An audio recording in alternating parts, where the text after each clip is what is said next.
নির্বাচন নিয়ে উৎসবের আমেজ নারায়ণগঞ্জে। পাড়া মহল্লায় এখন আলোচনার কেন্দ্রবিন্দু সুষ্ঠু ভোট। এর মধ্যে জেলার 5টি আসনে দলীয় প্রার্থী ঘোষণা করেছে জামায়াতে ইসলামী সহ সমমনা দলগুলো। পিছিয়ে নেই নবীন দল, এনসিপি সহ অন্য দলগুলো। লিফলেট বিতরণ, উঠান বৈঠক সহ নানা কৌশলে প্রচারণা চালাচ্ছেন প্রার্থীরা। আমরা যদি নির্বাচিত হই, জনগণের খেদমতের সেবার যদি আমরা সুযোগ পাই, আমরা শতভাগ আমাদের কথা, আমাদের ওয়াদা রক্ষা করবো ইনশাআল্লাহ। অত্যন্ত দৃঢ়তার সাথে বলছি যে এই কটা সেক্টর বললাম, এই সেক্টরে ইনশাআল্লাহ আমরা সফলতার স্বাক্ষর রাখবো। শান্তির নারায়ণগঞ্জকে আমরা চাঁদাবাজ দখলদার মুক্ত একটা সুন্দর শহর ইনশাআল্লাহ তৈরি করব।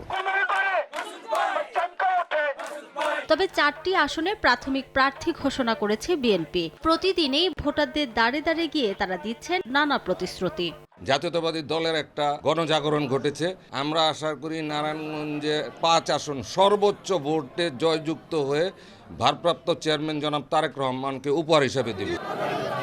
সৎ ও যোগ্য ব্যক্তিকেই জনপ্রতিনিধি হিসেবে নির্বাচিত করতে চান ভোটাররা।